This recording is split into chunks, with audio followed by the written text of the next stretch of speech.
அருப்புக்கோட்டை அருகே திமுக இளைஞரணி தென்மண்டல மாநாடு இன்று மாலை பிரம்மாண்டமாக நடைபெறவுள்ளது. கூடுதல் தகவல்களோடு இணைகிறார் செய்தியாளர் அருண்குமார்.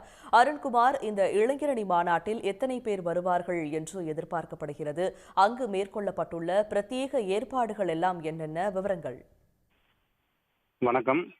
விருதுநகர் மாவட்டம் அருப்புக்கோட்டை அருகே உள்ள கல்குறிச்சி பகுதியில் திமுக தென்மண்டல இளைஞரணி நிர்வாகிகள் சந்திப்பு கூட்டம் இன்று மாலை பிரம்மாண்டமாக நடைபெறுகிறது. இந்த கூட்டத்தில் தமிழ்நாடு முதலமைச்சர் மு.க.ஸ்டாலின், துணை முதலமைச்சர் உதயநிதி ஸ்டாலின் ஆகியோர் பங்கேற்று உரையாற்ற உள்ளனர். இதற்காக சுமார் 300 ஏக்கர் பரப்பளவில் மேடை, வரவேற்பு வளாகம், நடைபாதை உள்ளிட்ட ஏற்பாடுகள் பிரம்மாண்டமாக செய்யப்பட்டுள்ளது. இந்த கூட்டத்தில் பார்த்தோம்னா விருதுநகர், மதுரை, தேனி, திண்டுக்கல், சிவகங்கை, ராமநாதபுரம், தென்காசி, தூத்துக்குடி, திருநெல்வேலி, கன்னியாகுமரி உள்ளிட்ட தென் மாவட்டங்களைச் சேர்ந்த 1,00,000க்கும் மேற்பட்ட இளைஞரணி நிர்வாகிகள் பங்கேற்க உள்ளனர். வரவிருக்கும் சட்டமன்ற தேர்தலை முன்னிட்டு திமுக தேர்தல் பணிகளை தீவிரப்படுத்தி வரும் நிலையில் இளைஞர் அணியை களமிறக்கும் நோக்கில் இந்த சந்திப்பு கூட்டம் முக்கியத்துவம் பெறுகிறது. ஏற்கனவே திருவண்ணாமலையில் இளைஞரணி மாநாடு, பல்லடத்தில் மகளிர் அணி மாநாடு நடத்தப்பட்ட நிலையில் அதனுடைய தொடர்ச்சியாக இந்த தென்மண்டல சந்திப்பு நடைபெறுகிறது.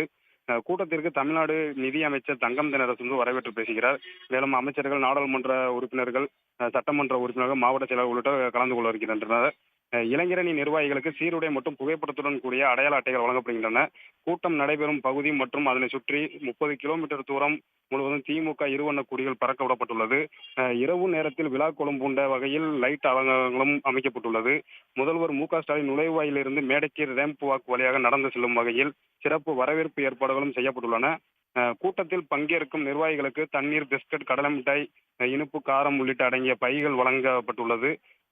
மேலும் மேடையின் இருபுறமும் தொண்டர்களை கவரும் வகையில் இளைஞர் அணியின் 45 ஆண்டு கால பயணத்தை விளக்கும் புகைப்பட தொகுப்பு, திராவிட மாடல் அரசின் சாதனைகளை விளக்கும் புகைப்பட தொகுப்பு வைக்கப்பட்டுள்ளது.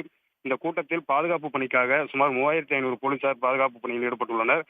6 தீயணைப்பு வாகனங்கள், 10 ஆம்புலன்ஸ்கள் மற்றும் மருத்துவ குழுவினர் தயார் நிலையில் வைக்கப்பட்டுள்ளனர். மேலும் 30 இடங்களில் குடிநீர் சிண்டெக்ஸ் டேங்க் மற்றும் மொபைல் டாய்லெட் வசதிகளும் செய்யப்பட்டுள்ளது.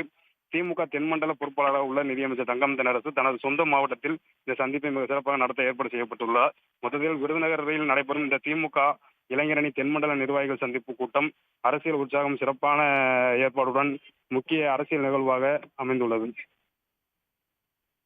விவரங்களை வழங்கியமைக்கு நன்றி அருண்குமார். உடனுக்குடன் செய்திகளை தெரிந்து கொள்ள சன் நியூஸ் பெல் ஐகானை கிளிக் பண்ணுங்க.